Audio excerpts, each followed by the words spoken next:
सन्माननीय शिवराज पाटील चाकूरकर यांचं दुःखद निधन झालेले आहे.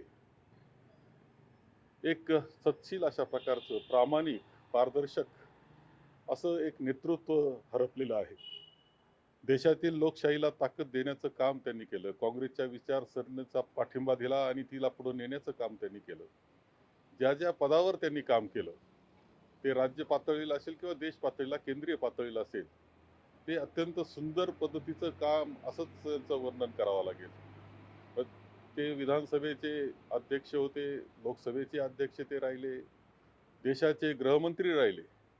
पण प्रत्येक ठिकाणी न्याय देत असताना तो न्याय अत्यंत प्रामाणिकपणे सर्वांना देण्याचं काम त्यांनी केलेलं आहे.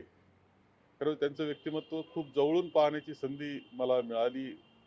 लातूरचा पालकमंत्री असताना किंवा दिल्लीला भेटल्यानंतर सुद्धा त्यांच्या वागण्यातली शिस्त, एक प्रामाणिक आणि शिस्तबद्ध असं जीवन त्यांचं होतं. हे त्यांचं जीवन राजकीय जीवन असेल, सामाजिक जीवन असेल, व्यक्तिगत जीवन असेल, हे देशातील सर्वांना मार्गदर्शक ठरणारं आहे. एक आदर्श जीवन कसं असतं, याचं मूर्तिमंत उदाहरण म्हणजे सन्माननीय शिवराज पाटील साहेब आहेत, ही वस्तुस्थिती आहे आणि मी त्यांना भावपूर्ण श्रद्धांजली वाहतो आहे.